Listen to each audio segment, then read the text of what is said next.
They didn't know who they were messing with.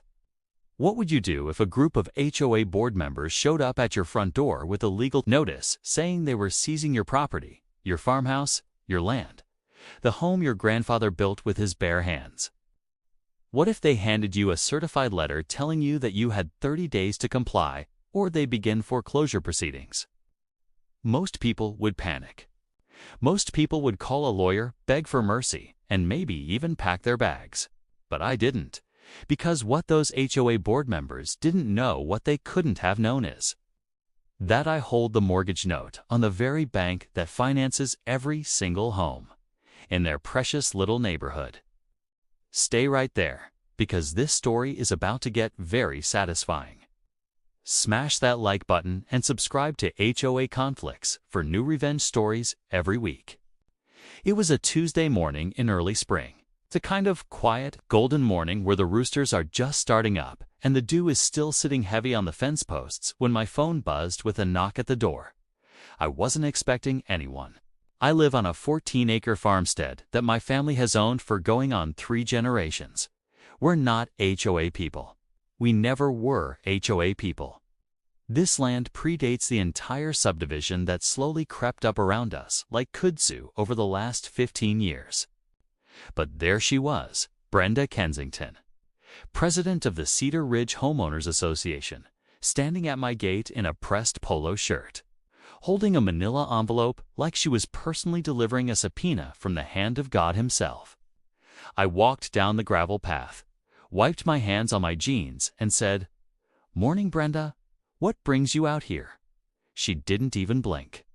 She just held out that envelope and said, "You've been in violation for 18 months.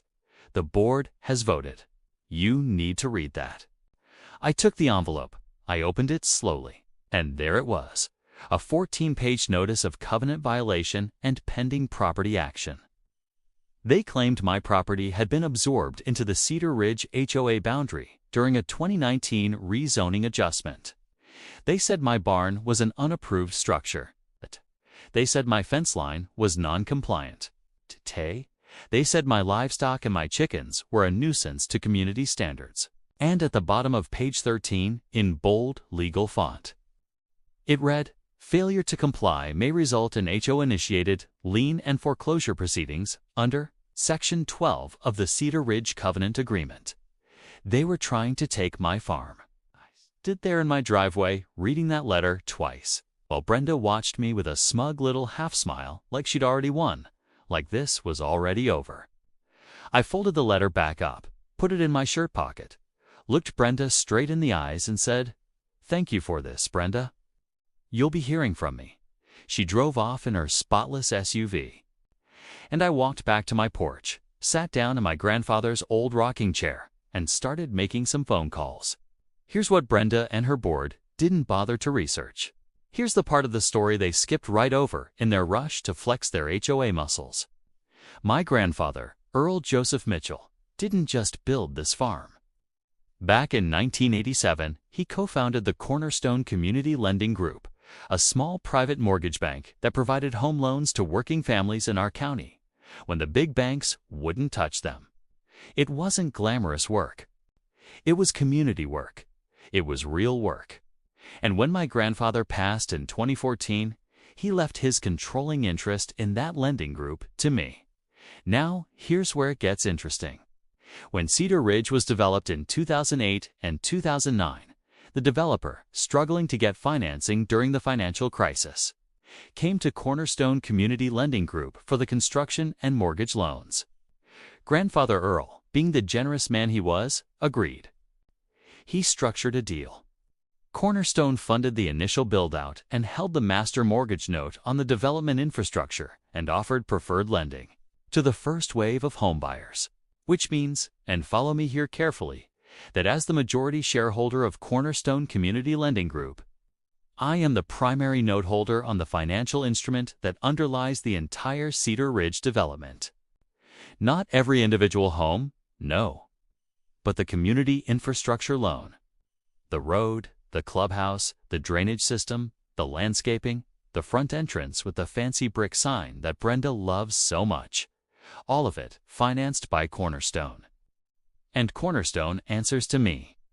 They tried to foreclose on my farm, but I hold the note on their neighborhood. I gave it 2 weeks. I let Brenda and her board feel confident. I let them send a follow-up letter, which they did, 7 days later this time, with a $4,200 cumulative fine attached. I let them feel like they were winning. Then I called my attorney, Marcus Webb, 22 years of property and community law. And I said, Marcus, I need you to pull everything on the Cedar Ridge HOA's financial history.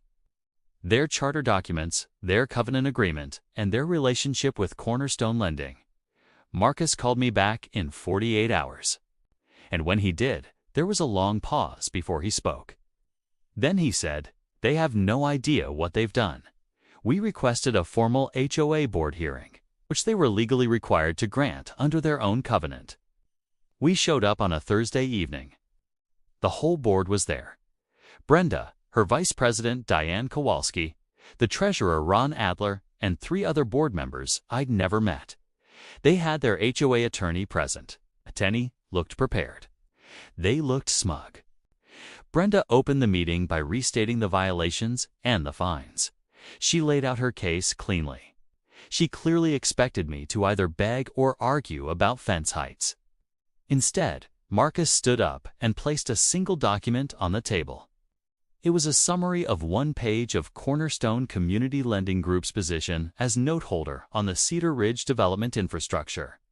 Then Marcus said, very calmly, my client has reviewed the HOA's actions with great interest.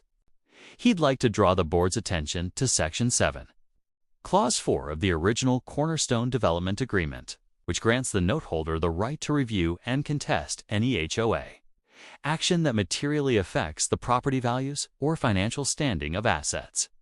Tied to the underlying note, the room went very quiet. Brenda looked at the document.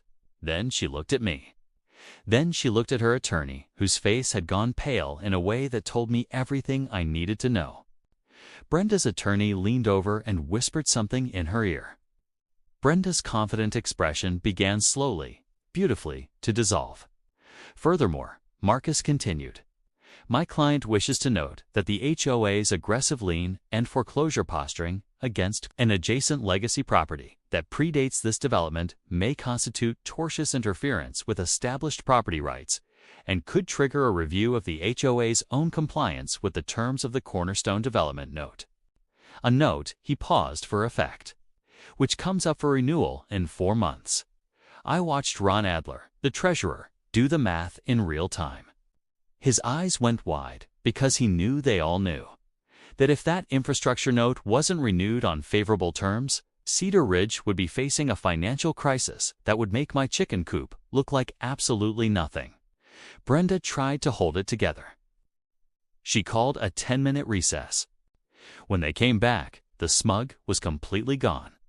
Her attorney spoke first, quietly, carefully, and said that the board would like to explore a cooperative resolution. I let Marcus do the talking. The result, every single violation notice was withdrawn. The $4,200 in fines voided. The HOA formally acknowledged in writing that my farmstead, as a pre-existing property with grandfathered rights, was exempt from the Cedar Ridge covenant enforcement.